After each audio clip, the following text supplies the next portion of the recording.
Hello again, everyone. My name is Chris Vainella, and welcome back to the movie year that was 1989, Part 2. This is a continuation of my discussion with my guest, Edward Schilling, as we discuss all the notable movies from that year, 1989. There were so many big movies to discuss from that year that I split the discussion into a bunch of episodes, and this is the second one. So here is where we left off in our discussion of the movie year that was 1989, Part 2. All right, so the next one I wanted to talk about is another movie that was nominated for Best Picture, and this is on my top 10 list from this year. Yes, it is, and that is Dead Poets Society. Do you remember? Do you remember Dead Poets Society, or have seen it? I am familiar with it. I have not seen it though. It's generally not something in my vein of what I would watch, but. You can't not acknowledge what an amazing actor Robin Williams was in any kind of role. Yeah, this is, like I said, you're right. Robin Williams gets top billing in this movie, although he's really more of a I think he's really more of a supporting character in this film. Robert Shaw and Leonard really is the main star. Is actually the person who has the most screen time in this movie, and Ethan Hawke is a very young Ethan Hawke is in Dead Poets Society. Also, it's about a group of boarding school kids, teenagers, and they meet this new teacher, this English teacher of theirs, and he kind of opens up their eyes to the worlds of literature, because they're all kind of in prep school, studying to be doctors and or lawyers, and none of them really have any inkling about being involved in the arts in any way.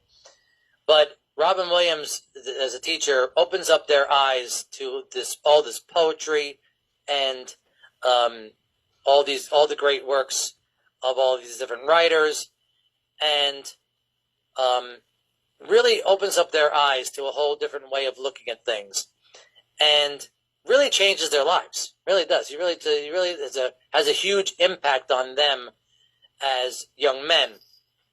But his teaching style is a little bit unorthodox, and some of his students, some of the guys in the movie, it's not that they take the wrong lessons, but they kind of start to rebel a little bit because they start thinking for themselves, and Robin Williams kind of gets blamed for their free thinking, and that kind of ultimately gets Robin Williams in trouble and gets him fired from his job, and the kids have got to, at the end of the movie, they kind of stand up for him, even though he's already been fired.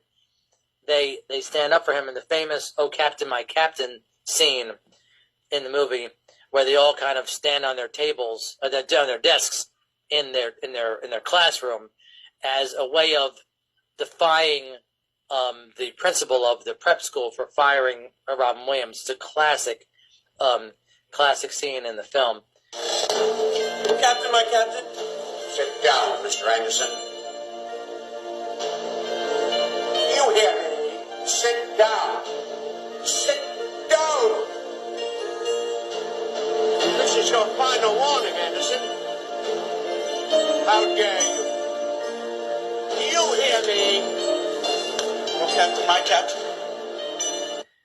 Anyway, the whole movie kind of revolves the idea of carpe diem. This is the first time that a lot of people have heard the term carpe diem, at least in a movie anyway. And it's Latin for seize the day. And I had never heard of that. I didn't know Latin, so I never heard of that expression before. I never heard that sentence. I never heard it before, so I obviously know it now, mostly from this movie.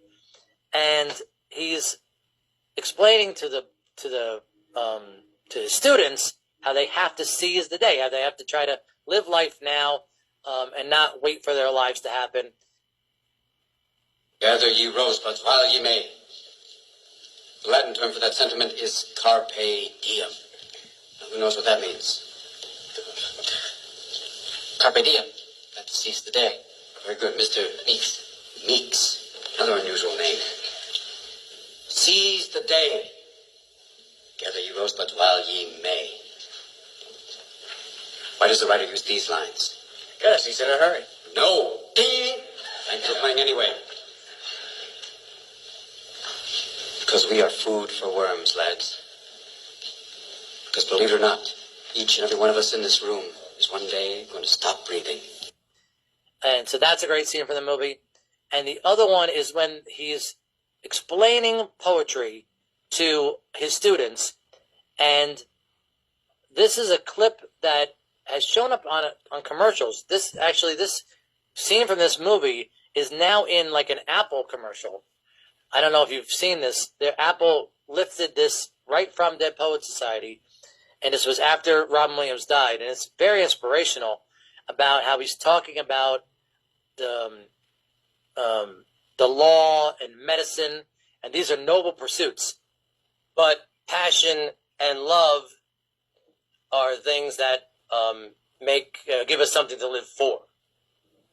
We don't read and write poetry because it's cute. We read and write poetry because we are members of the human race, and the human race is filled with passion.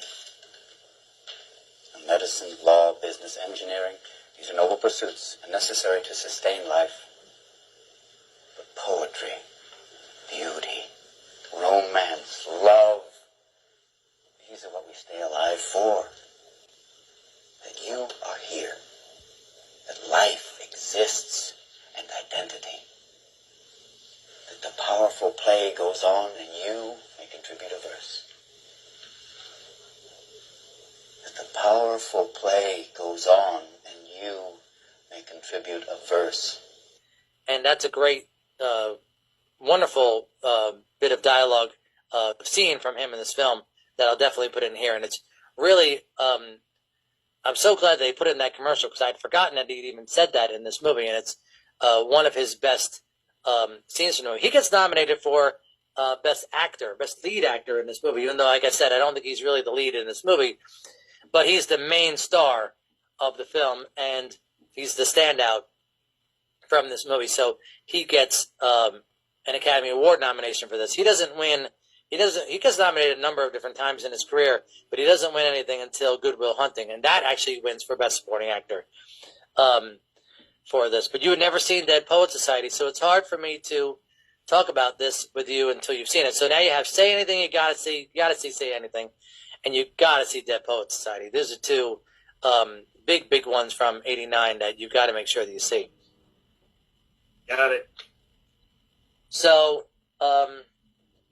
I'm trying to think. Oh, so there's a great moment in this movie where Robert Sean Leonard defies his father and signs up to be in a play, a Shakespeare play, despite his father's misgivings. His father has banned him from being in the play, but he does it anyway. And there's a scene that's so heartbreaking when his father is lecturing him afterwards. And he tries to stand up, Robert Sean Leonard tries to stand up for himself, try to explain to him that he's very passionate about this, but he doesn't. He backs down because this movie takes place in the 50s, where kids back then, they knew their place, and their parents were their gods, and whatever they said went. So if his father laid down the law saying, forget about this acting business, you're going to be a lawyer, or I guess it was a lawyer, I think he had to be. And he backs down to his father. You don't understand, Neil. You have opportunities that I never even dreamt of, and I am not going to let you in. I've got to tell you what I feel. Tell me what you feel. What is it? Is it more of this acting business? Because you can forget that. What?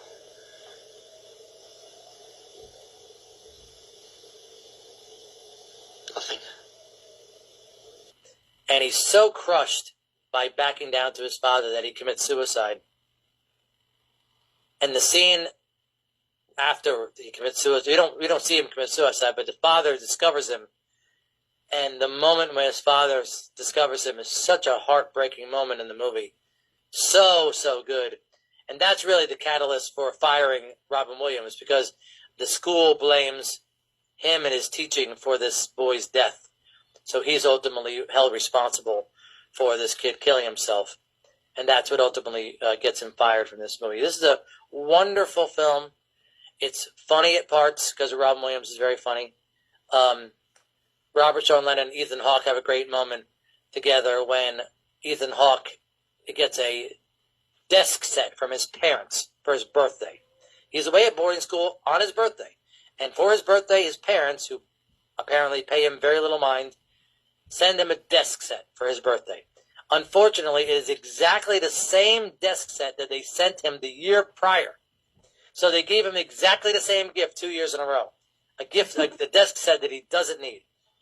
And there's a wonderful moment of friendship in this film where Robert Sean Leonard comforts him, and they basically just throw the desk set off of the balcony.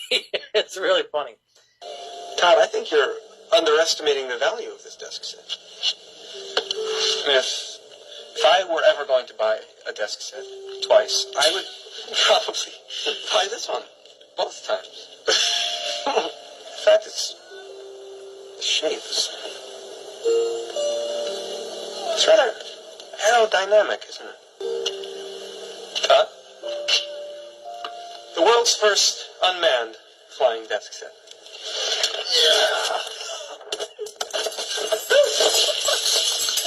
Oh my!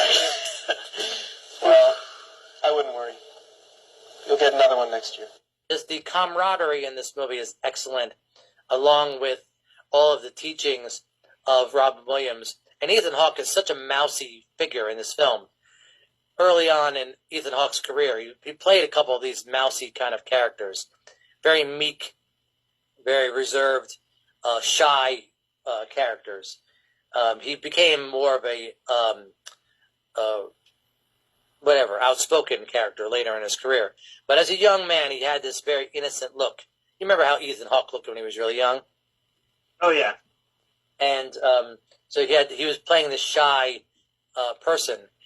And Robin Williams has got to try to drag him out, try to get him to come out of his shell. And so he forces him to write this poem that he has to read in front of the whole class. And he intentionally doesn't do the assignment because he's so shy, he doesn't want to read in front of the class. And Robin Williams forces him to read in front of the class. And that scene is an amazing scene, too. So I close my eyes. Yes? And this image floats beside me. Sweaty-toothed madman. The sweaty-toothed madman with a stare that pounds my brain. Oh, that's excellent. Now give him action. Make him do something. His hands reach out and choke me. Wonderful. And all the time he's mumbling. What's he mumbling? Mumbling truth. Truth like a blanket that always leaves your feet cold. Forget them. Stay with the blanket. Tell me about that blanket. You push it, stretch it, it'll never be enough. You kick at it, beat it, it'll never cover any of us.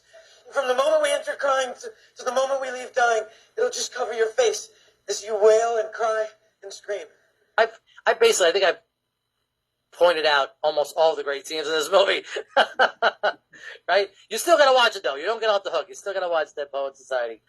But it's a wonderful moment. Definitely deserves its best picture nomination, and Williams deserves his best actor nomination, too, even though he didn't win.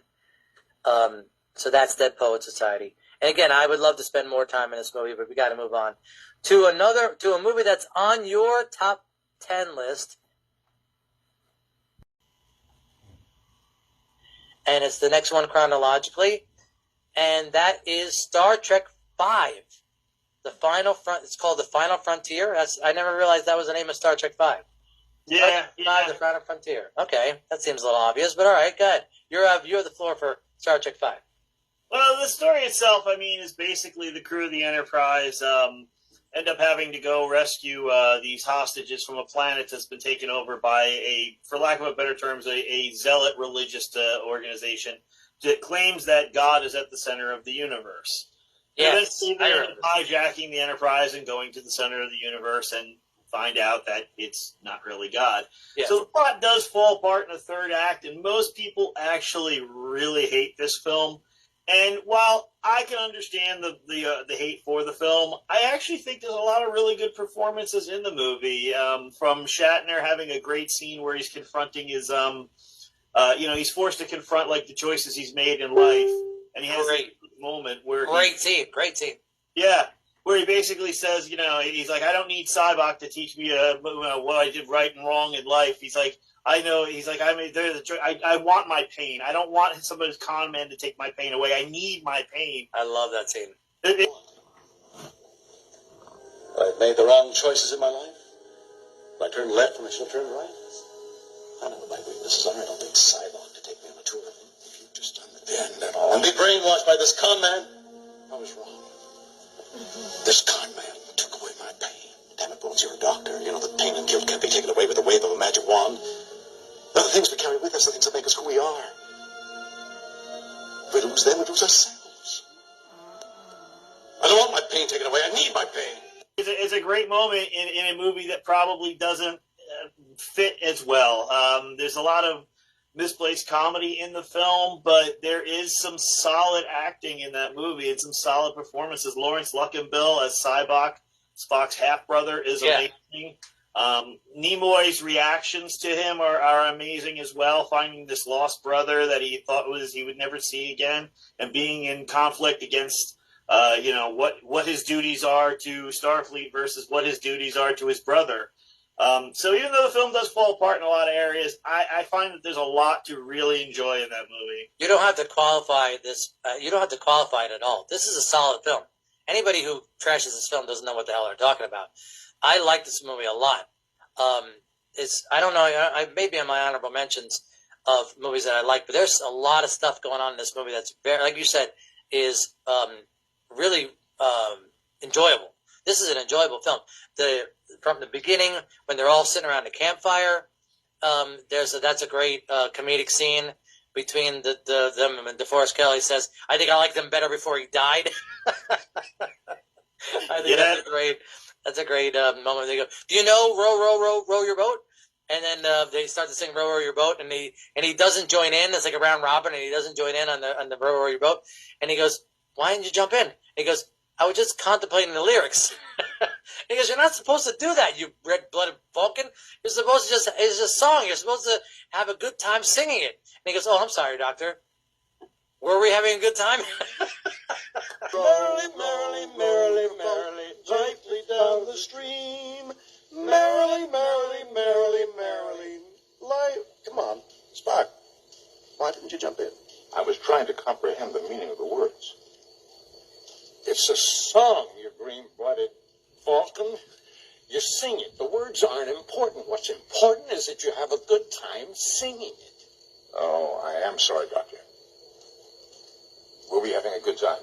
God, I liked him better before he died. The beginning of the film, the comedy works perfectly, and there's just so many great performances in that movie. The jailbreak scene is funny and yet interesting as well.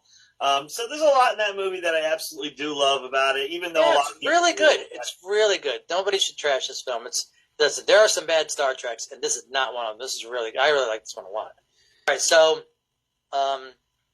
one more movie I wanted to talk about, and this comes out the week after Star Trek V, and that is Ghostbusters II. This is on your top 10. This is right towards the top of your top 10 list from Ghostbusters 2. So I'm going to give you first crack on Ghostbusters 2. Yeah, I mean, Ghostbusters 2, it's so hard to top a film like Ghostbusters. And in a lot of things, I think a lot of people would say Ghostbusters 2 doesn't necessarily top it because it's almost a similar plot. But on the same token, it's just so much fun to watch the four of them, not even the four of them, like the whole cast, really. The whole cast be back together again and still play with these characters and expand on it and provide a whole new story. I can't say enough about Ghostbusters 2. I think it's just as good as the original. Maybe slightly less, but I do feel like it's still one. It is a solid entry, and I think it really has gained more following than it had when it originally released in the years past. But I feel it's a top-notch movie. I really can't find too much in fault with it. Well, it isn't as good as the original. The original is just too funny. It has too many classic. It's an iconic film. It's fine. This is good. I'm not saying there's anything wrong with this movie. I like that they got all the original people in it. Ivan Reitman comes back and directs it again, and they said you get the whole cast comes back. Aykroyd and Ramis write the screenplay just like they did for the first one. So all the same beats are being hit in this one as opposed to the first one. And nice little 5-year gap from 84 to 89. And they pick up the story where it left off, right? And, well, whatever, 5 years later.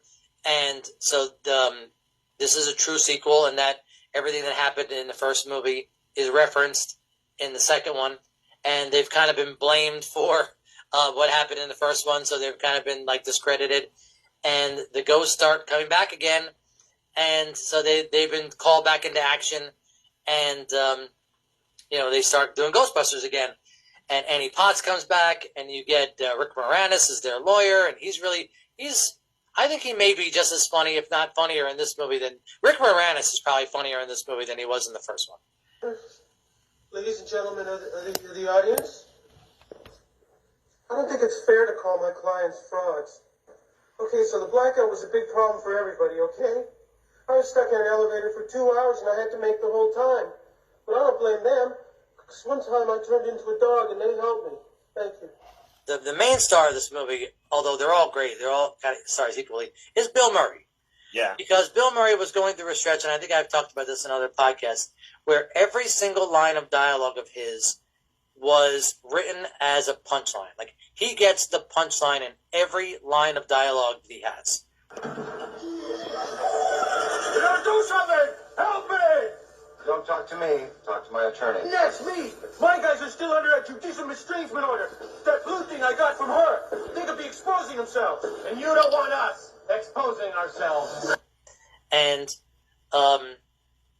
so that, and this was true of this movie and straight through till I don't remember where that stops, but he had a long stretch of movies where every single line was like tailor-made for him to have a punchline at the end of whatever he was saying. Well, what do you think? Well, he's ugly. I mean, he's not Elephant Man ugly, but he's not attractive. Was his father ugly? Don't listen. And he stinks. You're right, senor. Did his father stink? Yeah. Daddy was a smelly, huh? What's your name? His name is Oscar. Named after a hot dog. You poor man. You poor, poor man. And the one, like I said, there's a ton of great lines of his in this movie too.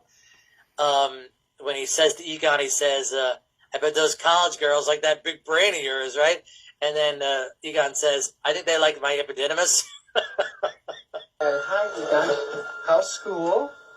Bet those science chicks really dig that large cranium of yours, huh? I think they're more interested in my epididymis. And then Bill Murray looks at him like he has no idea what the fuck that means. And the scene where with the toaster, where they put the stuff put the goo in the toaster, and right, because that's what happens in this movie. They discover this goo underneath the subway, and this goo has got all this like bad vibes, and it's supposed to be helping this one. Whatever. What is that guy? Who's the bad guy in this? Oh, like, Vigo. Vigo, right. This, like, one, like, tyrant from whatever, many, like, thousands. Like the 1600s, yeah. Yeah, I guess so. Hundreds of years ago, come back to life through this painting of his. Anyway, so they use this goo, and they realize that not only does it have a reaction to people's bad emotions, it also has a reaction to people's good emotions. And so they put on music, and they make the toaster dance. And Bill Murray says, "Oh, I see. He does, the toaster does impressions. Sounds exactly like he sounds just like Jackie. That's fantastic." And then he starts singing. He goes, "Does he do Eddie Lou Harris?" You guys do this at night when I'm not here? Oh, I get it. It sings. It sounds exactly like Jackie. That's fantastic. Just watch. Does it do any Lou Harris? And then when the toaster finally pops out toast, he goes, "Oh, my baby, you're my #1 Christmas boutique gift item."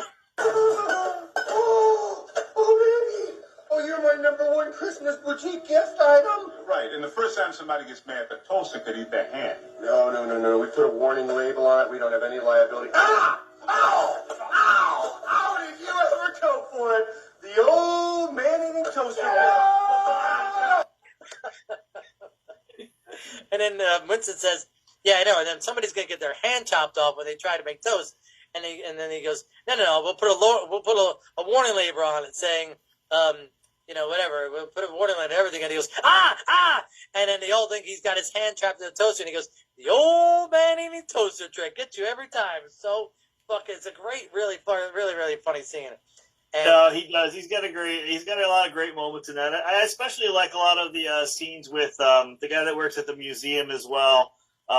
Which is Peter Nichols? Is it Peter Nichols? I think Peter McNichol. The guy who was on Ally Bill. Yeah, Peter McNichol. Yeah, yes. Peter McNichol. He's got a lot of good scenes with him too, like taking the photos of Vigo and just kind of, Johnny, where are you from? The Upper West Side. The Upper West Side. Yes, he has this really weird European accent. Dr. Hickman is not here. Yeah, we know that, Johnny. So why are you came? Well, we got a report there was a major creep in the area. We checked our list, and you were right on the top. Johnny, where in the hell are you from, anyway? The Upper West Side? Yeah. Yeah, where he's from, right? And so Murray is taking pictures of this painting, and he goes, now he's talking to him like he's talking to a model. That's what it is, right? Yeah. I bet the girls love you. I bet the guys like you too, right? What about the animals? The animals like you too? Okay, walk for me, talk for me. Yeah. Okay, give me hot and sexy. Can you do it? You can. Oh, boy. Show me some teeth. Come on. I bet the girls like you, huh? Huh? To the girls? To the guys? I bet they both do, huh? What about the animals? Do they like you? That's it. Give it! Yeah! We need to talk. I've worked with better, but not many. So great. And at the end he goes, "I've worked with better, but not many." As if he's talking to some like real models. That's really classic too. The other Bill Murray moment that I wanted to talk about was when they used the Statue of Liberty to help them out in their adventure. Right? They put the goo in the Statue of Liberty so she can be a symbol of goodness and of goodwill and for everybody. And they walk right up to the Statue of Liberty. And the first thing that Bill Murray says is, "Really makes you wonder, doesn't it?" Do you know the rest of this line? Yeah, it's about mentioning about her being naked under there. Yeah, he goes, "It really makes you wonder, doesn't it?" And then you say, "What? Whether she's naked under that toga?" She's French. She's French. You know that, right? Kind of makes you wonder, doesn't it? Wonder what? Whether she's naked under that toga? She's French. You know that. And he goes, "Hey everybody!" And he's like talking like a radio DJ. And he goes, "How many of you are a national monument? How many of you are a national monument? Would you raise your hands? Would you raise your hand, please?" "Oh, hello, miss." Testing, 1, 2, testing. Hey, how many of you here tonight are a national monument? Would you raise your hand, please? Hey. Oh, hello, miss. So pretty. And then when she's when they think the Statue of Liberty is going to fall apart because they didn't pad her feet, and he goes, "I don't think they make sneakers in her size, right?" And then Bill Murray says, "Don't worry, she could take it. She's a harbor chick." Running out of time, Rand. Can't you run it faster? I'm afraid the vibrations will shake her to pieces. You should have patted her feet.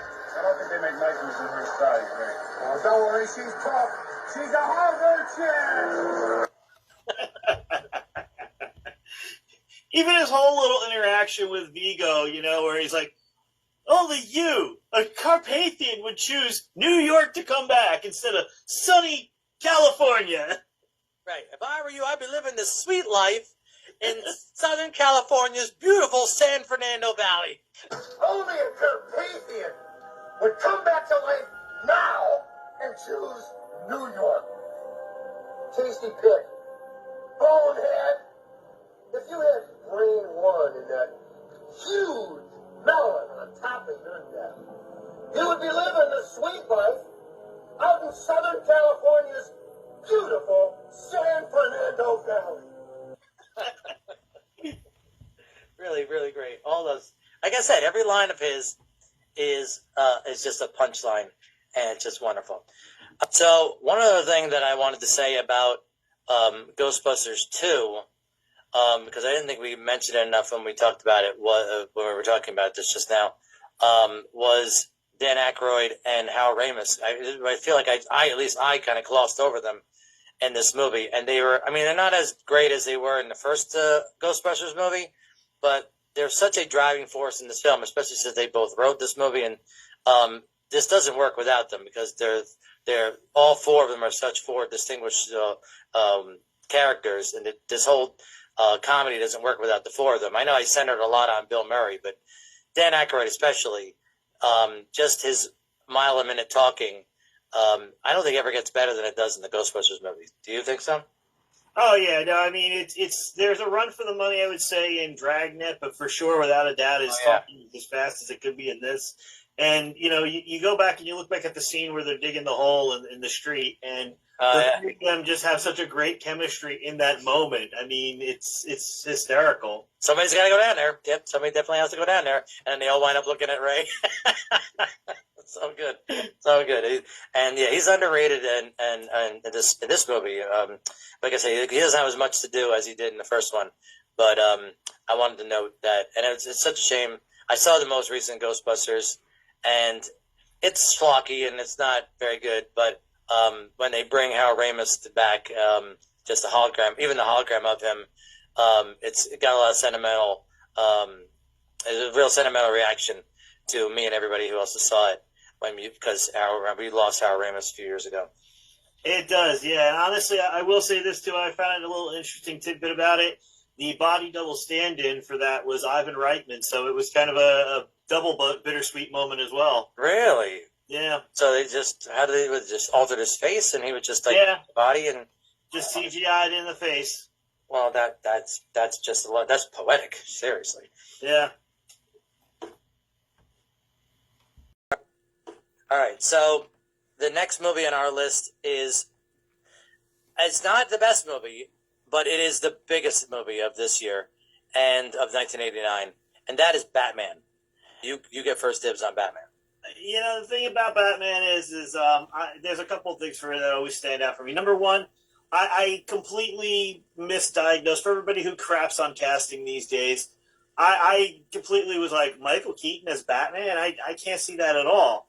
And he turns out to be possibly one of the best Batman has been. And it's just a fun movie. It was a juggernaut of a movie for the year. I mean, you couldn't swing a dead cat without hitting something with the Bat logo on it that season. And overall, it was just, it brought together a lot of elements that I think a lot of people were looking for, from the comedy of Jack Nicholson to the darker tone than it had been from the 60s television show. Definitely. I just recently went back and rewatched it. And you know what? Honestly, I still can't hate it in any fashion. I mean, it's a lot of fun overall. I don't think anybody ever hates this movie. It's maybe a little bit, I don't know. It's still dark, but it has so much fun. It has so much humor in it. I have a lot to say about this movie too. Now, first of all, when you say Batman, the only movie that really could be classified as Batman is the one from 1989. Because I'm not counting the one from the 60s.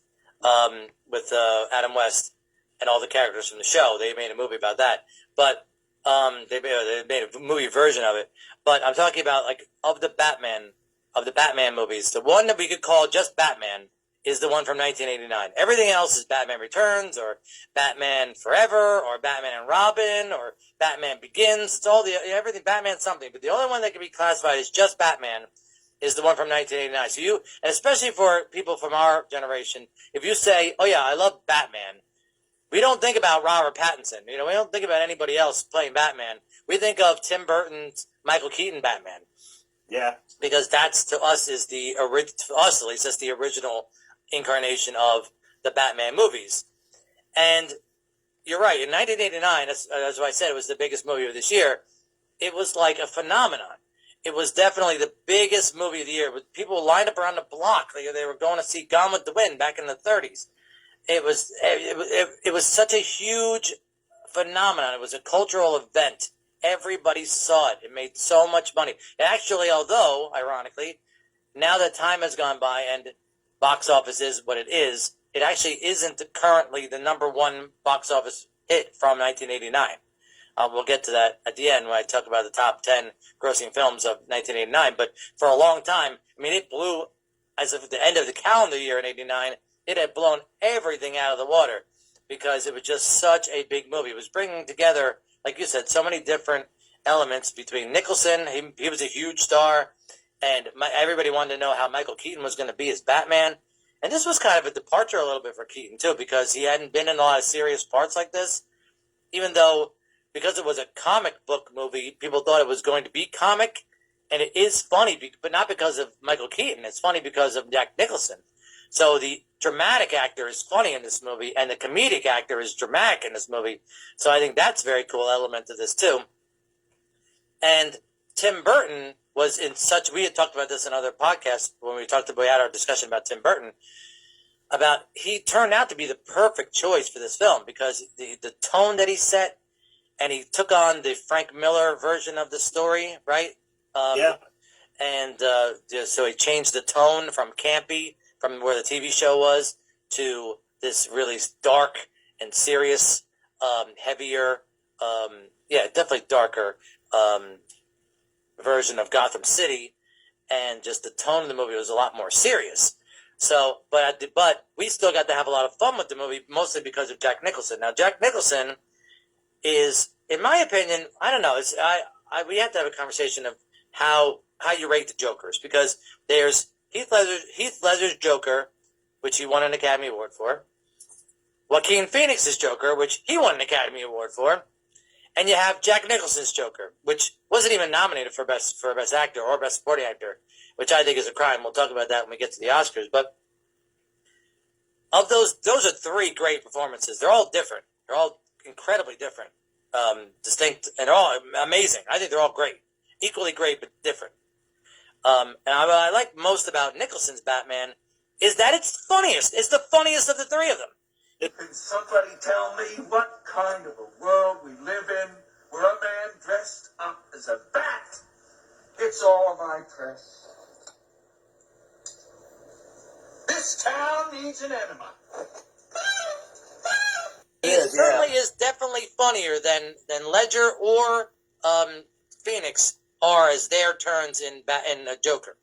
Because as heavy as this movie is, other incarnations of Batman just keep getting more and more serious and more darker and darker and darker. The farther along we get along the Batman series, the darker we make this. Although Schumacher really kind of turned it back to campy for a little bit, but other than those movies, the rest of the Batman franchise just keeps getting darker and darker, including this most recent one with Robert Pattinson as Joker was incredibly dark, which I really liked. I don't know how you felt about the most recent Batman, if you've ever seen it. No, I did like it a lot. I didn't really feel like I was going to at first, only because it just felt like sort of like a Batman Year One situation. Yeah. And I really feel like Christian Bale's Batman covered that a lot. But I honestly, it turned out to be better than I imagined it would, to be honest. Yeah, it was so good. It was just how it was the most modern. It was just and they couldn't make. I didn't think they could make Batman any more modern, and they just did. I really liked how modern the Batman story. Like they took all the elements of Batman that I love, the dark tones of it, the heavy tones of it, and modernized it to today's standard of action movie making, and I just love that. But anyway. They even went dark with Riddler on that. I mean, honestly, right? Riddler had always previously been fairly campy, and he may actually have been darker than any of the Jokers we've seen so far. Right? But we'll get to that when we talk about. Maybe we may have an episode of all the Batman movies. But getting back to this one, the one from 1989. So, like I said, this turned out to be more. I mean, this is an origin story, right? So, for both Batman and the Joker. So we see where both characters came from in this movie, which is very cool, which serves the comic book element of this movie. Like there are great origin stories in a lot of comic book movies, and this serves that well. So this works well as an origin story. But I like where we pick up Batman in this. Like he's new on the scene, and people don't even realize. Some people aren't willing to admit that he exists, or some people don't believe he's real. Like he's kind of like this figure in the shadows, and he's like a folklore. He's like a myth. Yeah, an urban legend. Yeah, he's like an urban legend. Like, does this guy really exist? So, and that brings us to to Kim Basinger, who plays Vicky Vale, and she's new on the scene, and she's a freelance photographer, and she's trying to get a picture of Batman because she believes that this creature, this person really exists, vigilante really exists, and she wants to uncover the story. So she arrives on the scene, and she teams up with another reporter played by Robert Wuhl. Now, Robert Wuhl feels like he's in a totally different movie than everybody else. He's completely outclassed by all the different He really does. Right, he's totally out. He's in a movie with Michael Keaton, Jack Nicholson, and Kim Basinger, and Billy D. Williams, Jack Palance. I mean, he is completely outclassed in this film. But he does, I guess he does carry his weight. This is such a big part, this is a big moment of Robert Wuhl's career. This is definitely peak Robert Wuhl. But I only mention him so much because he is a prominent part of this film. Who are you? Oh, sorry, Bruce Wayne. Alexander Knox. Hi. Oh, I read your work. I like it a lot. Oh, thanks. Can I have a grant? They need some more wine in the front room, and someone named Mrs. Daly needs a copy of the menu. Oh, and give Knox a grant. He's like the partner of Basinger, and he has a lot of lines, and he does serve a function in this film. He even has that great line where he asks the commissioner, he says, is there a giant bat, a vigilante in Gotham City? And if he is he on the police payroll? And if he is, what's he pulling down after taxes? Lieutenant, is there a 6-foot bat in Gotham City? And if so, is he on the police payroll? And if so, what's he pulling down after taxes? Robert Wuhl actually comes out pretty good in that film. I think he's basically there more or less to give us a little light comedy on our heroes end, because there really is almost no comedy other than for the heroes end of it than Wuhl. Yeah. And it's hard to stack him up against Nicholson and go, you know what I mean? It kind of really outweighs one of them over the other. There's a reason the two of them, that Nicholson and Wuhl, don't have any scenes together. But there's what's his name? Keaton has a couple of good comic moments. He's still a great comic actor. He's one of the great comic actors ever, Michael Keaton. But he doesn't get a lot of comedy to do in this film. But there is that one moment when he's playing Bruce Wayne. He's a funny Bruce Wayne, actually. I think his Bruce Wayne is kind of funny. His Batman is incredibly serious, like he should be, and I think his Bruce Wayne is kind of comical, a little bit. That's where he gets to show us his comedy side again, when he gets to be Bruce Wayne. I think he's one of the more charismatic Bruce Waynes we've had. I think maybe the most charismatic Bruce Wayne of all the Bruce Waynes, anyway. Yeah, I think one of the things is it becomes this weird situation of you're playing a dual character here. So do you basically keep it the same for Bruce Wayne and Batman, or do you actually give Bruce Wayne a different persona to throw other characters off of him being Batman? And I think he does that. I think he does that. I think he definitely is two. There's definitely two personalities at play in this part. Like one when he's Batman and one when he's Bruce Wayne. And I can certainly tell a difference between. It's very comparative to Christopher Reeve as Clark Kent and Superman. They're two very different personas. Right. I think that's a good take. I think that's a good comparison. And this was the first time we saw like the next major hero, comic book hero being portrayed in the film. Because up until then, I don't think we had another comic book movie other than the Superman movies. Right. So Superman is the gold, in my opinion, is the gold standard of superheroes. And then the very next one, right under Superman, is got to be Batman. So it really made perfect sense that we had a Superman series of movies. And then what was next? The Batman. Obviously, Batman's next. Batman's the next in line after Superman. So that was who they had to make the movie about next. And I think that was perfect that they did that. But like I was saying, this is an origin story for both characters, the Joker and for Batman. And the Joker, Nicholson's Joker, is so good. And he has so many great lines. He actually gets top billing in this movie because he's Jack Nicholson. So I think that was part of the reason he signed on to do this, because he knew he could get top billing. He's a great supporting character, even though I don't know how much screen time he has compared to Michael Keaton. I think Michael Keaton has more screen time. So if he was going to get nominated for anything for this performance, Nicholson that being, it would have been for supporting actor. And as a matter of fact, I think he did get nominated for Best Supporting Actor at the Golden Globes. I'm only laughing on the outside. My smile is just scheming. If you could see inside, I'm crying. You might join me for a week. But he did not get a supporting actor nomination for Batman, which is such a travesty because his character is very funny, menacing still, and he still brings that Jack Nicholson energy where he's dangerous and, mean. It's as though we were made for each other. The Beauty and the Beast.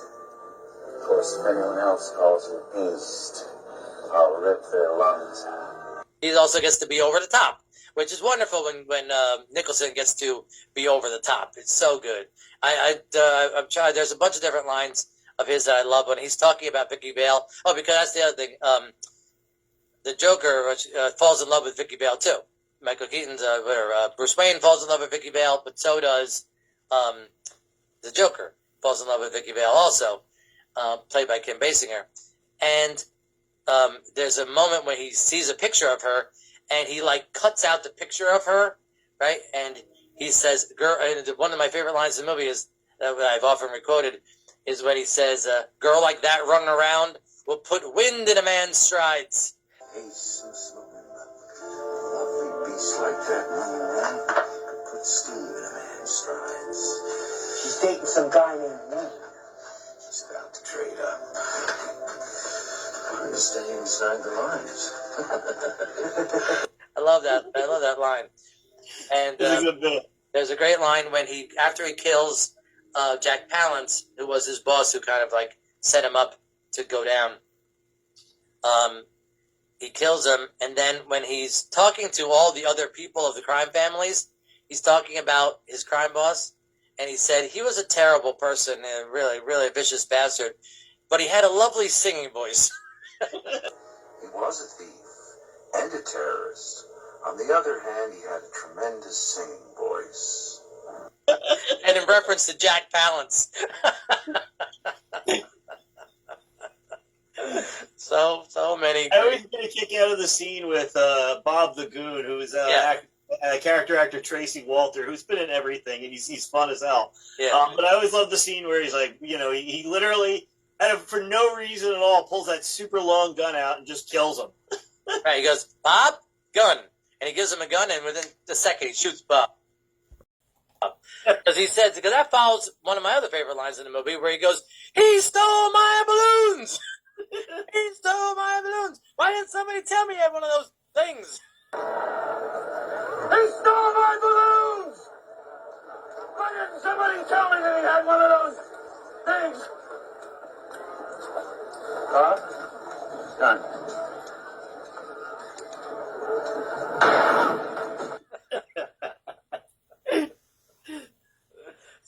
So classic. Again, this is another movie we could do a whole podcast on, and maybe one day they will do a rewatchables episode on Batman, the first Batman. If not, we'll do one on this movie, but we got to move on because we have a ton of other movies to get to. All right, so the next movie on this list is another big movie from this year. Now, this is one of those movies that we were talking about. Is this movie great because it's great or because we remember it as being great? And this is the first one that I look with nostalgic colored glasses. That, you know what I mean? It's just these rose-colored glasses I look at when I think of this movie because it really isn't that great a film. It's innovative and good, but I think the memory of this movie is better than the movie itself. And that is, maybe you have a better memory of it than I do, and that is Honey, I Shrunk the Kids. Big movie from this year. Yeah, it was. I mean, honestly, I think you're right. I think it probably is a more of a nostalgia film than anything else. And probably because so many movies now have actually done that and done it better. Mm-hmm. I think what stands out about this is, to me, obviously, is Rick Moranis. I mean, Rick he was on a hot roll at the time, and there really wasn't anything he couldn't do that wasn't fun or that fell flat. Yeah, it's true. He was going through a great hot streak during this movie. Great premise. He's a scientist, and he creates a shrink ray, I guess, and his son accidentally, and a son and a couple of his friends, his brother and their next door neighbor and everybody, they all get shrunk by accident, and they've got to make their way across the yard, which is like a jungle, like a Amazon rainforest compared to them because of how their tiny size, and they had to make it back to the house, and so that they could be regrown again. And the Moranis, although he's in this movie, I don't really remember him being that great in this movie. It's really more about the kids, isn't it? Isn't this more like the movie about the kids in this movie? A little of 50-50, because obviously we got to go through the trek through the backyard, and the kids have to have their point of it as well. Yeah. But I think it just works out nicely as a good family film for the time. He opened the movie. This movie gets made because of Rick Moranis. I think is probably more of the point, that his star power at the time said, "Oh yeah, Rick Moranis in a family comedy like this, definitely, let's do it."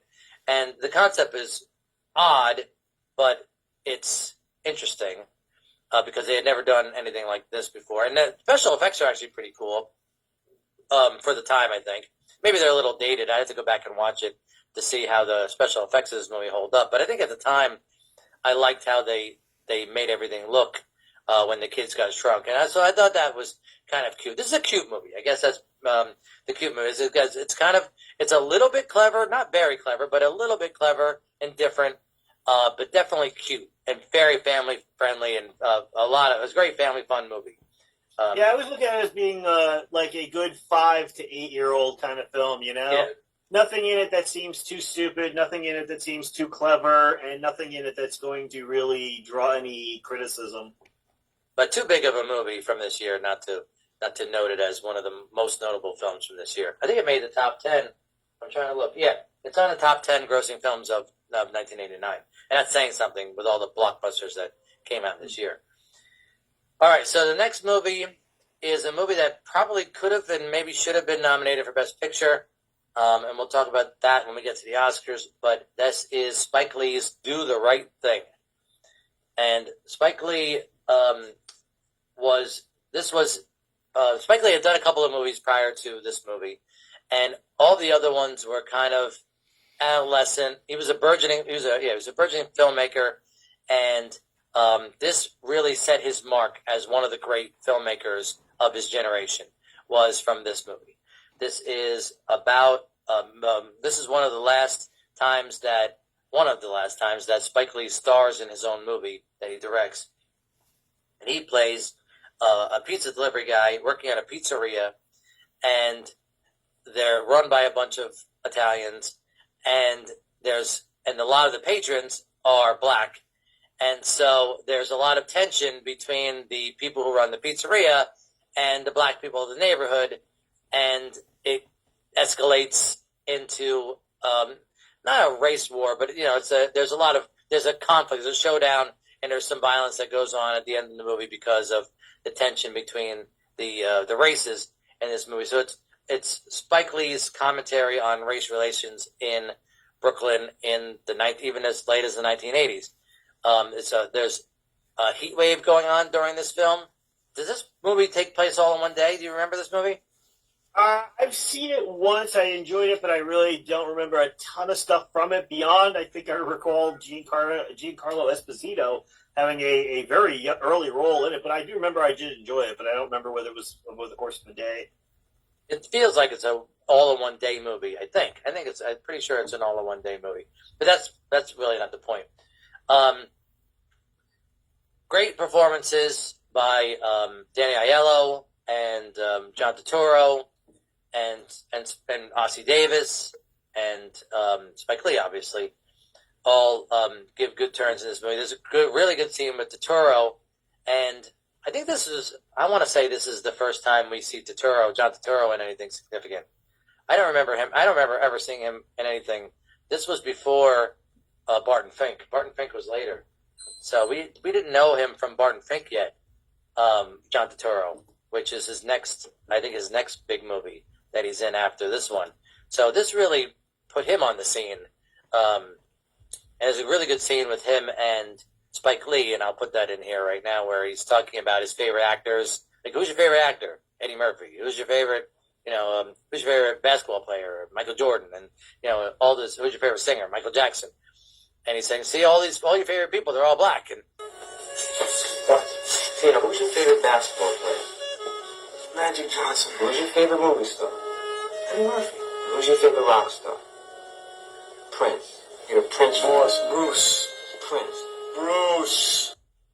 so it's a really good scene. I don't know if I'm going to have to, I have to be very careful about what clips I put in this podcast, because I can't put anything that has the N-word in it, because Spotify will just mute it, and it won't show up. It will just be a blank space, which I've had to go back and edit. It happened with Pulp Fiction. I accidentally put one that had that word in it. I had to go back and edit it out, or else they took out the entire clip. So, and it's very hard to quote a Spike Lee movie without the N-word, especially early in his career, because it was prominent in his movies. But great film. I appreciate this movie more than I enjoy revisiting. I marvel at his ability as a filmmaker. He's a very good storyteller. He's not just a great black filmmaker. That's the thing about Spike Lee. He's not a great black filmmaker. He's a great filmmaker, full stop. You don't have to qualify it by saying he's black.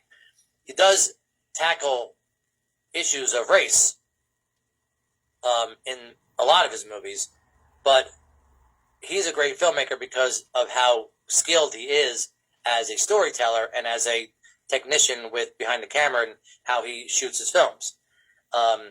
So from that perspective, I respect this movie a lot more than I enjoy revisiting it, because it's uncomfortable and it's a lot of conflict. And movies about race are really not my favorites. I don't really like a lot of movies about race, and I don't know if that's just because I'm white or just because they're not happy movies. This movie, although it is funny at parts, and this was still part of Spike Lee's comedy movies, I think this is still considered, it's a comedy drama. Yeah, I don't really like revisiting a lot of movies about race, just because the conflict is not always enjoyable for me to watch. Oh yeah, it's a painful movie in many areas, but it also, you get where it comes from. I mean, him coming up in the world was not exactly a joy, and in a weird way, I would even go. We had like a certain pantheon of directors from that time that were coming up that were probably and even now are even considered some of the best of their generation. Whereas Scorsese was one of the best of his generation. I would say whatever generation you want to include in that generation where Spike Lee came up, Spike Lee easily is one of the best in that generation of directors. Certainly, yes, definitely. Also doesn't get nominated for Best Director. And we'll go over that. Like I said, I don't want to get ahead of myself. So that was Do the Right Thing. It probably deserves more discussion than I'm giving it, but like I said, we got to move on. So the next movie is a lot of fun. We're going to go from a heavy movie to a really fun movie. And this is maybe I don't know. I'm going to tell you the title of this movie, and then you're going to have to tell me whether you think this is the most fun movie of this year. And that is Weekend at Bernie's. You know what? It is easily a lot of fun in the movie. It's a bit of a one-note fun, but they certainly make the most out of that one note, and making it as much fun as they can out of it. And it's got a great cast. Right. Andrew McCarthy and Jonathan Silverman play these two guys who I don't even know what their job is, but I guess they're in the accounting department of some business, and they uncover like an embezzlement. I think that's what it is. Yeah, I think so. There's some like insurance scam, embezzlement, where people are defrauding the company out of a lot of money, and they discover what it is, and they go and they tell their boss, Bernie, and as a thank you, he invites them up to his place. Where is it he invites them to? Oh God, I forgot. I have to look it up. Yeah, I know it's something beach-wise, but I don't recall. So he invites them over to his place on some island that they have to sail to on a ferry for the weekend, for Labor Day weekend. And anyway, so it turns out that Bernie is part of the embezzlement, and he tells his mob boss, who was actually laundering money through this company, about it. And instead of killing Andrew McCarthy and Jonathan Silverman, the mob guys kill Bernie instead. And they try to blame the murder on Andrew McCarthy and Jonathan Silverman, so that they can, they cover up the whole thing. So, and then when Andrew McCarthy and Jonathan Silverman show up at Bernie's house, they just think that he's overdosed on drugs and he killed himself. But Andrew McCarthy has never tasted the good life like this. Bernie's house is immaculate. It's a mansion. He's got all these great pianos and great, scene, all this great art, and everything is state of the art. And he has all these beautiful friends and all these beautiful women. And he doesn't want to give this up, so he's hesitant to call the police because he doesn't want to give up his great weekend. He finally gets to have this amazing weekend, and who invites you to their house for the weekend and then dies on you? And how am I supposed to get back to the city? Promise me a ride. Why would he do this, huh? I mean, he had everything. House, cars, women. This is tragic. I don't understand why he couldn't wait until Monday to kill himself.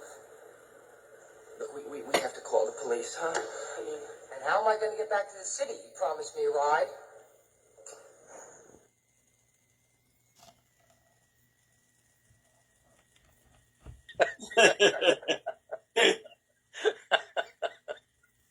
Anyway, and of course, Jonathan Silverman is playing the straight man in this comedy, and he's like, "What are you talking about? We got to call the police." But the girl that he likes shows up because her parents have a place on the beach too, and she keeps popping by to thank Bernie for giving her the job during the summer, and since Jonathan Silverman doesn't want to ruin the mood and blow his chances with this girl, he goes along with the charade that Bernie is still alive. So, and like I said, the premise is ridiculous, but it's so funny. McCarthy and Silverman both have so many great, funny moments together and separately. I remember when the killer finally comes back to do the job, to finish the job, because he thinks he hasn't actually killed Bernie, because the guys in the movie do such a great job of pretending that Bernie's alive that the guy who killed Bernie thinks he is still alive, and he has to come back to kill him again. So he shows up and he kills him again, and shoots him again, whatever. And then, but this time, Jonathan Silverman and Andrew McCarthy are right in the room with him, and and the two of them have the best line in the movie, where Jonathan Silverman looks at his wrist, his watch. By this point in the movie, his watch has gotten lost in the ocean.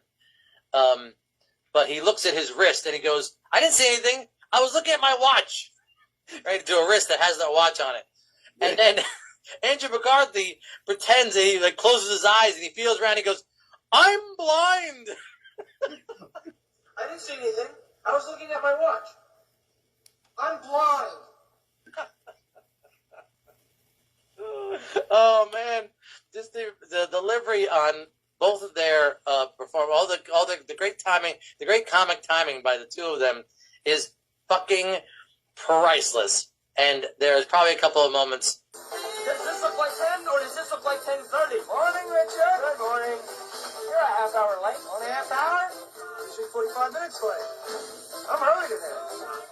I see. I could slay more dead than I do alive. No, she couldn't have. He couldn't have. I get yelled at when I just lay there. More moments from this movie that I got to put in there. Stupid, but it's so stupid that it just, like I told you, there are some stupid funny movies that I like.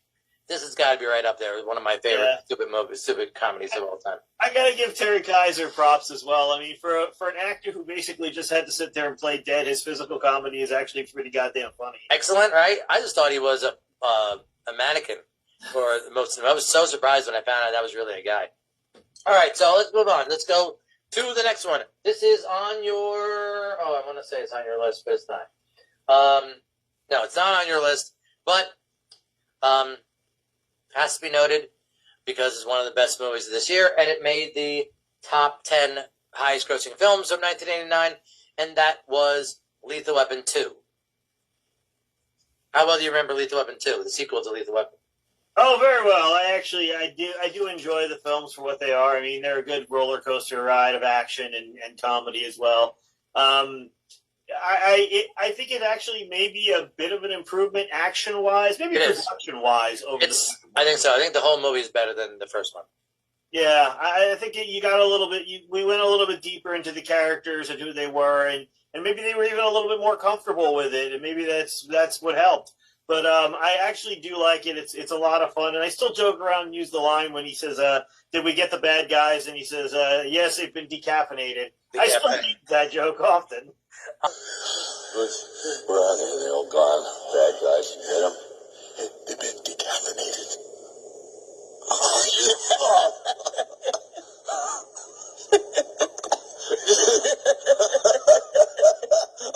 Don't make me laugh. Uncle, I'll put it in right here.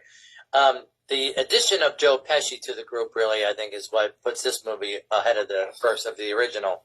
Joe Pesci had been in a number of films before this one, and I want to say, yeah, this is the start of a run for Pesci. Between this and then Home Alone and then Goodfellas, he is in a bunch of movies back to back to back that are all just bangers. For My Cousin Vinny are all like great. This is a start of a great run for Joe Pesci, and it starts right here in Lethal Weapon 2. And there's that moment when they're going through the drive-thru, and he goes, "Don't get drive-thru. See, they fuck you with the drive-thru. They fuck you with the drive-thru. They know you're going to be miles away before you realize you got fucked." Oh, sure. Don't go back. Okay, don't go back. That's it. Let me tell you, can I give you two guys a friendly piece of advice, okay? Don't ever go up to the drive-thru, okay? Always walk up to the counter. You know what? Okay. Let me tell you. Okay.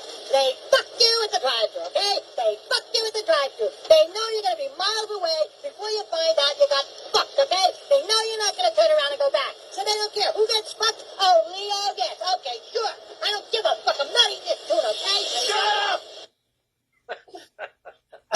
What I love about that line so much is one of those truths that is so harsh and so real and so funny that I think it's actually just become part of the zeitgeist of the world, where like they fuck you at the drive-thru is going to forever be remembered because they fuck you at the drive-thru. They do. He's absolutely right. To put voice to that truism is just fantastic. Will live on in movie history forever and ever. Yeah. Is this funnier than the first one? The scene on the toilet when Murtaugh is stuck on the toilet and they have to rescue. They rescue him from that moment. Yeah. That's a really great scene. It's funny and it turns into something really serious and a kind of a dramatic, touching moment between the two of them, where they're like, "We're not gonna fucking die. We're not gonna fucking die in this moment." So that's a roller coaster ride unto itself. It feels like kind of a throwaway scene, but it's really winds up being one of the best scenes in the movie. Guys like us don't die on toilets. Yeah. Wait. Do we do it on 3 or do it 1, 2, 3? Then do it. Let your ass go, Chief. I mean, it's up to you. My ass. 3. Well, we go on 3. 3 on 3. 1, 2, and 3. Yeah.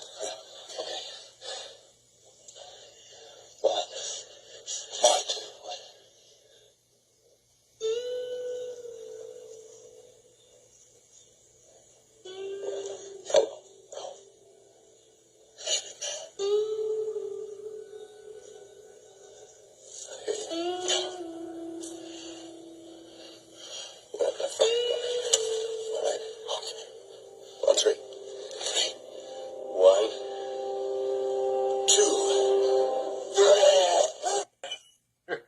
Right. Well, that's the thing too. Is I think the first movie, while it's a good movie and it is funny, it also has a seriously dark edge. Because let's not forget, Riggs is pretty much on the verge of suicide throughout the whole film, and he really doesn't have a reason to live. By the time the second film comes around, that edge is not necessarily there. He's still crazy, he's still weird, but that heaviness about the character is no longer there. Yeah, he has found a new family in the Murtaugh family, so that they've kind of given him more of a reason not to kill himself. And I think that's one of the other things that works better about this movie than the first one, the first one is a odd couple buddy cop movie where they're mismatched cops like 48 hours. But in this one, they're much more comfortable with each other, and now they're really friends. And the characters feel a lot more lived in, and now they're much more comfortable with each other. The characters are more comfortable with each other, and the actors are more comfortable with each other. So I think that's why this movie, the chemistry between the two of them works better in this one than in the first one. I know the address. Come on, let's go, Raj. No, we shouldn't go. Let's go. Come on, Raj. Don't be a killjoy. We're back. We're bad. You're black. I'm mad. Come on. The next movie on the list is one of my favorite movies of all time and of this year, and that is When Harry Met Sally. This is Rob Reiner directed this Nora Ephron screenplay, starring Billy Crystal and Meg Ryan as the two as Harry and Sally. There's also supporting roles by Carrie Fisher, making her second appearance this year, and Bruno Kirby is really good in this movie as the friends of Harry and Sally. And for a long time, this was my favorite movie of this year, and it was very much higher on my list of favorite movies of all time, and it still is. It still is among like my top 30, 40 movies of ever of all time. But I've revisited it a number of years ago, and I've revisited it over the years. And as much as I do still love this film, I don't love it as much as I used to. There are parts of this movie that just don't land, that the comedy doesn't land for me anymore. And it's not because I've watched it too many times.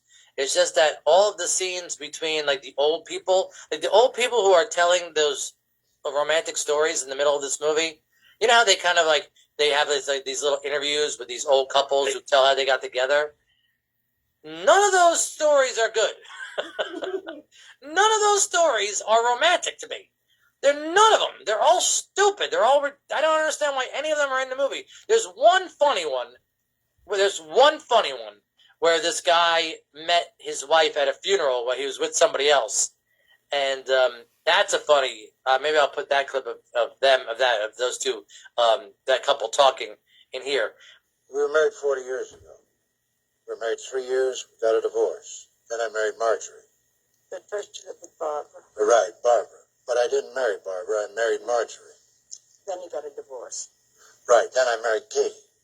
Another divorce. Then a couple of years later at Eddie Colicchio's funeral, I ran into her. I was with some girl I don't even remember. Roberta. Right, Roberta. But I couldn't take my eyes off you. I remember I snuck over to her and I said, what did I say? You said, what are you doing after? Right. So I ditched Roberta. We go for coffee. A month later, we're married. 35 years today after our first marriage. But other than that, there's a old Japanese couple that are talking about how they got together. As a matter of fact, only he is talking because the woman is just sitting there, apparently not allowed to talk or something. She looks like a full-on geisha. And he's talking about how that marriage was arranged, and he went down to sneak a peek of her at the village to see whether or not he would like her. And sure enough, he did like her, and he said, okay, fine, I'll marry her. And that's supposed to be some glowing example of romance in the middle of this incredibly formative movie about romance. I don't understand. I wish I could go back and re-edit this movie and take all those interviews out, because they completely stopped the movie dead for me, and it knocked this movie down a couple of pegs. It's still great, but I don't like that part of this movie at all. Yeah, I'm not a big fan of those parts as well. I mean, I kind of get it in a stylistic sort of way. I mean, in a weird way, they're trying to show you that, you know, while we have this blooming love that is fun and entertaining and interesting, maybe on some level they're trying to show us this concept of that after a long time, love just becomes a long, drawn process where it's less of a fun moment or an adventure and more of an obligation and a job. And maybe that's what they're trying to counterbalance it with, but I just don't like that. Right. I think that's a bad thing to put into the movie. I don't think that's a bad that message runs counter to everything that else is going on. So for people who haven't seen When Harry Met Sally, this is a movie about these two people, obviously named Harry and Sally, and they keep meeting over the course of 12 years. And they go on a drive from Chicago to New York together, and on this drive, Harry hits on Sally, even though she's going out with somebody. Can a man say a woman is attractive without it being a come on? All right. Let's just say, just for the sake of argument, that it was a come on. What do you want me to do about it? I take it back, okay? I take it back. You can't take it back. Why not? Because it's already out there. Oh, geez, what are we supposed to do? Call the cops? It's already out there. Just let it lie. Okay? Great, let it lie. That's my policy. That's what I always say. Let it lie. Want to spend the night in a motel? See what I did? I didn't let it lie. Harry. I said I wouldn't, and I didn't. Harry. I went the other way. Harry. What? And he's going out with no, she's not going out with somebody. He's going out with somebody. He's going out with her best friend. That's what it is. So she won't sleep with him because he's going out with her best friend. So she doesn't want to do that to her best friend. And she says to him that we'll just be friends. And he says something that I have quoted many, many, many, many times. And that is when he goes into the whole diatribe about how men and women can't really be friends because the sex part always gets in the way. Now, I could quote this verbatim, but I'm not going to. I'll just put the clip of it here so you guys can hear it. But is that men and women can't be friends because the sex part always gets in the way. That's not true. I have a number of men friends and there is no sex involved. No, you don't. Yes, I do. No, you don't. Yes, I do. You only think you do. You're saying I'm having sex with these men without my knowledge? No, what I'm saying is they all want to have sex with you. They do not. Do too. They do not. Do too. How do you know? Because no man can be friends with a woman that he finds attractive. He always wants to have sex with her. So you're saying that a man can be friends with a woman he finds unattractive? No, you pretty much want to nail him too. It's great, but it sets up the whole rest of the movie. Can these two people just be friends, or because they're men and women, do they have to be in a romantic relationship or nothing? And so they part ways, and then a couple of years later, they meet at an airport, and he doesn't remember her. She remembers him, and she's going out with a guy that Harry knows. His name is Joe, and he'll come up again in the movie. And they wind up sitting behind each other, and finally Harry remembers her while they're on the plane. And again, he has this whole idea about how men and women can't just be friends unless the two people are in other relationships. This is an amendment to the earlier rule. If the two people are involved in other relationships, the pressure of possible involvement is therefore alleviated. So that whole skit is great. As a matter of fact, they do that back and forth when they're in an airport and they're on one of those, like, what is it called? Like the human escalators, like where you stand on the thing and it just glides along. The skywalks. Right, the skywalk things. So I love that part so much that often when I was traveling with whoever I was traveling with, whenever I would get on one of those, I would start doing that scene from Harry Met Sally because that's the moment in the movie when they do that scene. You like that dinner? Just friends. I thought you didn't believe men and women could be friends. When did I say that? On the ride to New York. No, I never said that. Yes, that's right. They can't be friends. Unless both of them are involved with other people, then they can. This is an amendment to the earlier rule. If the two people are in relationships, the pressure of possible involvement is lifted. That doesn't work either, because what happens then is the person you're involved with can't understand why you need to be friends with the person you're just friends with. Like it means something is missing from the relationship and why they have to go outside to get it. Then when you say, no, it's not true, nothing is missing from the relationship, the person you're involved with then accuses you of being secretly attracted to the person you're just friends with, which you probably are. I mean, come on, who the hell are we kidding? Let's face it. Which brings us back to the earlier rule before the amendment, which is men and women can't be friends. So where does it leave us? Harry, goodbye. Okay. And anybody who knows the movie knows what I'm doing. Like I'm standing next to them, we're gliding along, and I look it over and I said, "So are you having? So you like to get dinner?" Just friends. Yeah, that whole bit is just fucking hilarious. So I know I just ragged on this movie why I don't like it, but there's so much to love about this movie. First of all, it reinvented the romantic comedy, and it set the template for what romantic comedies would be for a long time after this movie. Most of that was due to Nora Ephron, who wrote the screenplay, but it also had to do with Rob Reiner, who brought a lot of his own personal experience to this movie. And there was a lot of, you could see kind of the struggle between this being a movie that Nora Ephron wanted to make and the movie that Rob Reiner wanted to make, because it's very Harry heavy. Like Billy Crystal, a lot of his voice is in this movie more than Sally's. And the movie does balance it out eventually. But I remember a lot of these stories about the making of this movie was that there had to be discussions with Reiner saying there's too much Harry in this movie and not enough Sally, because Rob Reiner was bringing too much of his own experience to this film, and it was getting more a Billy Crystal movie than it was a Meg Ryan film. Meg Ryan is a wonderful actress, and she's excellent in this film. And this is, I want to say this is my favorite movie of hers. I think so. I think this is my favorite performance by Meg Ryan in any movies she's ever been in. What do you think? Yeah, I mean, she's done many great films, but I don't think anything really, tops it. I mean, it's all there, but I think this is kind of a film designed for you to fall in love with her, and you kind of do. So the meme from this movie, like the most memeable thing from this movie, of course, is the diner scene, which I almost forgot to talk about, where Meg Ryan fakes her orgasm. But what's interesting about the scene, I don't know if everybody knows about this, a little behind-the-scenes stuff that happened during the scene, was that Rob Reiner was trying to get Meg Ryan to have a bigger and bigger fake orgasm in this diner, and he just wasn't getting a big enough orgasm out of her. And so he showed her what he wanted, so he took her place and did this, huge orgasm in front of everybody.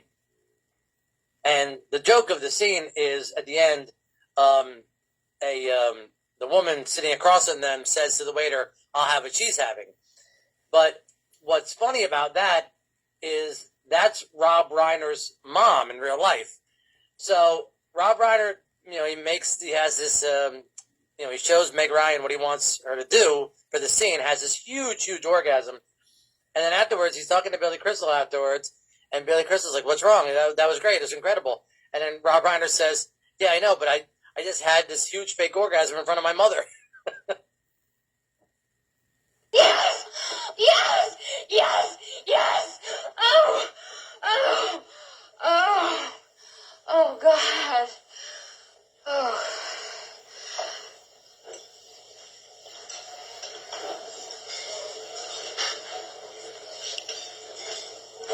I'll have what she's having. I think that Billy Crystal's actually underrated in that scene. He has to react to everything that she's doing, and he's just sitting there, and I think his reactions are incredible. I think he misses a great opportunity. The movie misses a great opportunity because he should just look at the other people who are sitting around him and go, I didn't even have to touch her to make her do that. But, they missed it. So, but it's fine. It's a great scene. It's an iconic scene. It's probably the most memeable moment from this movie. As for Meg Ryan, getting back to her, not just beautiful. She's very interesting. She's smart. She has a lot to say. She has opinions. She is a distinguished character. She doesn't just revolve around the main character. She's not what I call a satellite. I've heard this term used before. As like sometimes a lot of women in Hollywood get casted as the satellite, who is an actress who just her story revolves around the main male character. And she's not like that in this movie. She has her own thing going on, and she has a lot of autonomy, and so we really get a real three-dimensional person, and not just a romantic love interest for the main character in this movie. So she has a lot going on. So they become friends over time because both of them break up with their significant others, and then in sharing their stories, they realize that they're friends. And Harry even says, "You know what? You might be the first woman I've ever been attracted to that I don't want to sleep with in my entire life." And she says, "That's wonderful, Harry. That's wonderful." But eventually they do sleep together, and that completely messes up their relationship because now they don't know how they're supposed to be with each other because they've been friends for such a long time. So should long-time friends sleep with one another after a long time? Because that could mess up the friendship. And so it comes back to Harry's point from the beginning is, can men and women really be friends? Because the sex part always gets in the way. And sure enough, they have sex and it gets in the way. And so they have to try to be friends regardless until they decided that they don't want to be friends. They actually want to be in love with each because they love each other. So, and that sets the template for a lot of movies that come after it. And they follow this kind of romantic comedy formula that they put in this film.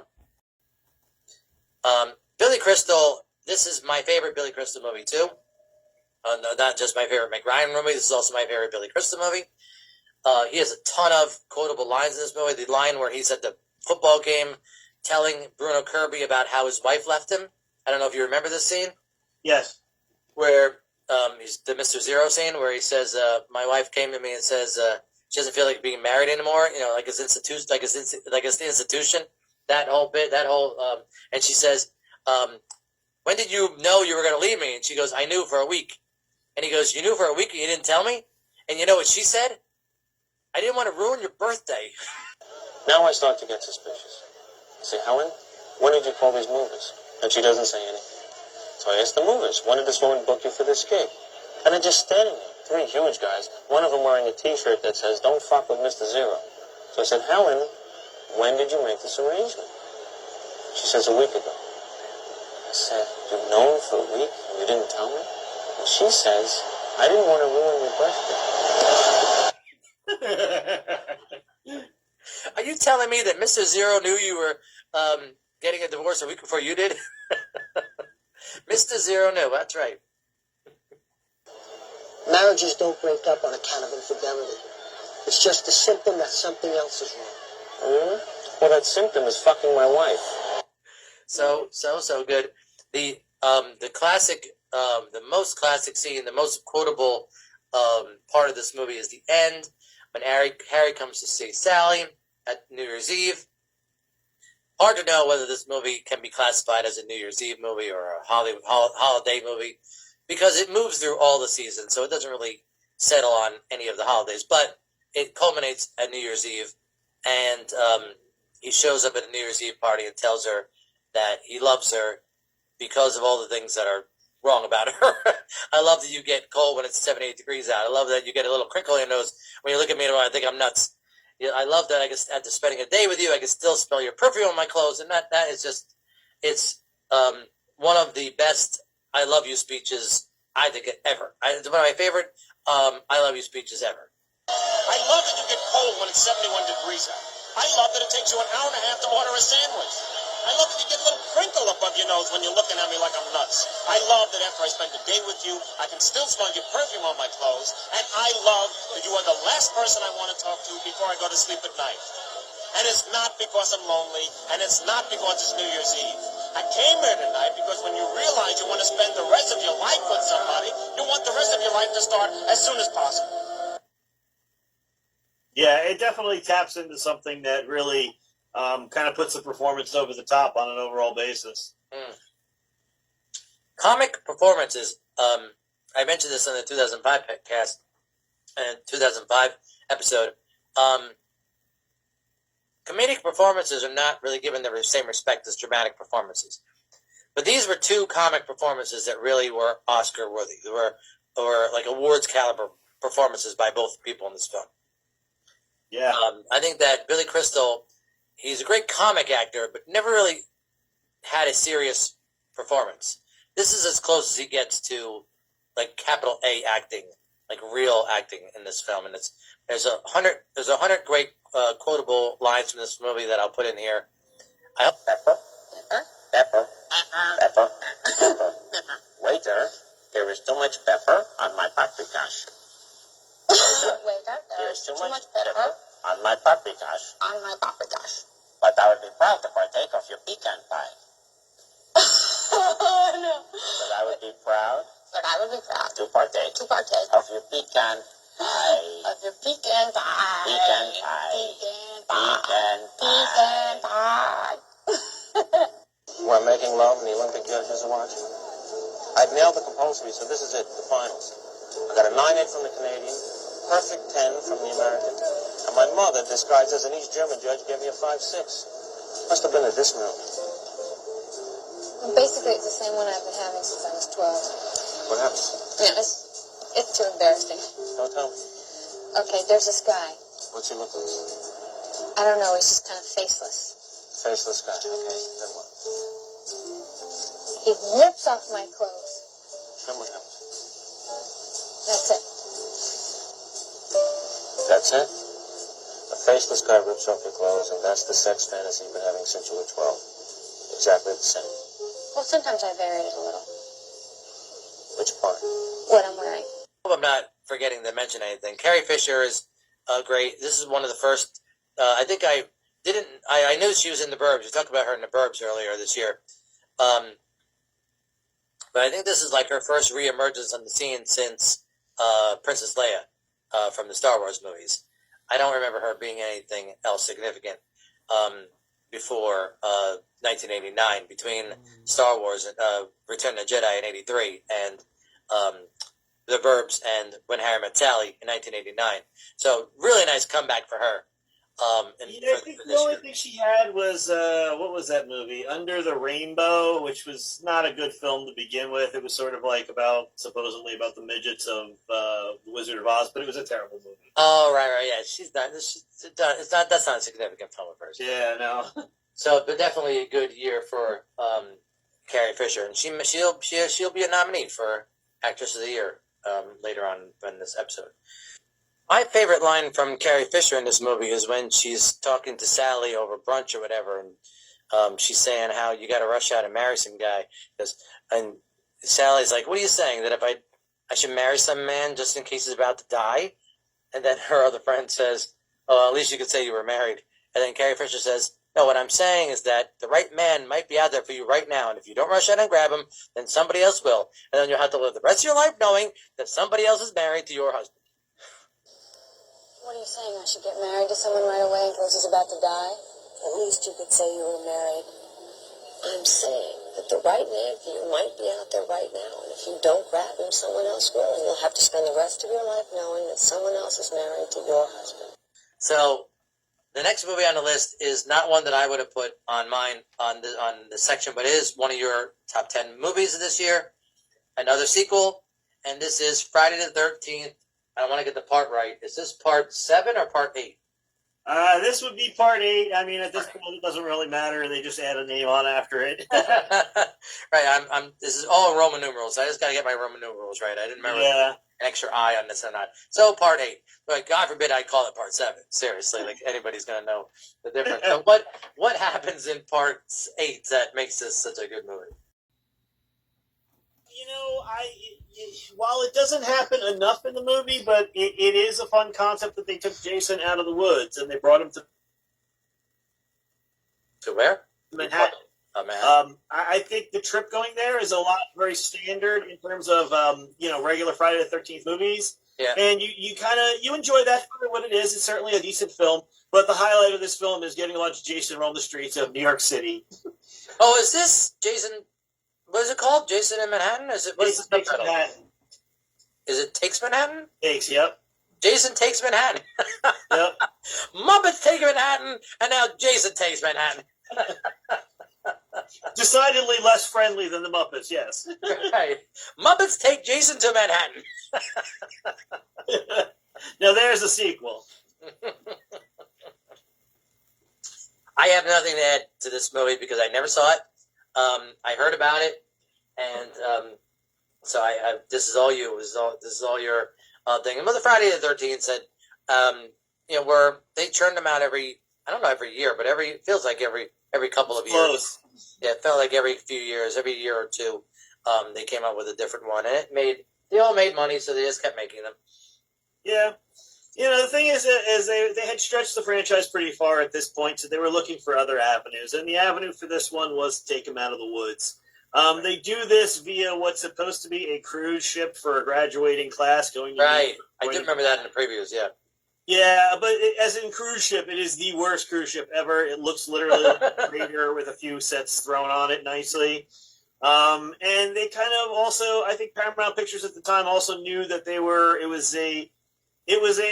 a zero-sum game for them at this point. They had greenlit it, they were doing it, but they sort of cut budget as hard as they could. Really? So the effects aren't as good, and the fact that most of it is actually filmed in Canada, including scenes that are supposed to be New York, are filmed in Canada, and they really didn't get as much time to play in some of the areas that they had intended to play in New York City.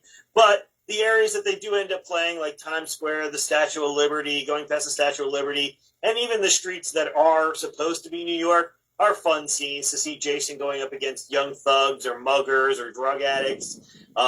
Just the people of Times Square being completely oblivious to the fact that there's a serial killer walking around with a machete. A lot of comedy, like, oh yeah, just another day in New York. So if you were walking around in New York and you saw Jason, would you even flinch? Yeah, exactly. In New York in '89, nobody would have thought twice. It would have been like, yeah, oh, it must be Tuesday, It must be coming from a hockey game. Yeah. Which is actually a joke in the film. He gets out of the water and he sees the big bulletin board, the billboard up there with the hockey mask on it, and it's kind of, it's a humorous moment that he turns, looks at it, and then turns back at the camera. Is it the Rangers or the Islanders or the Devil? Who's on the? Do you remember who's on the board, on the billboard?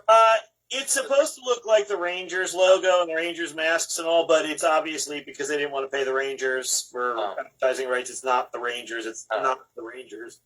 Okay. So this is the end of part 2 of this episode.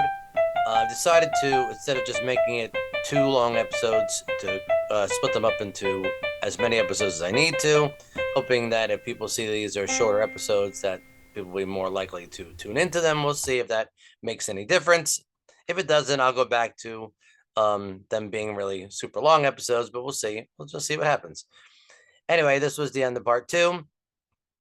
And we'll be back very soon as I finish editing the next part with part 3 of the movie year that was 1989.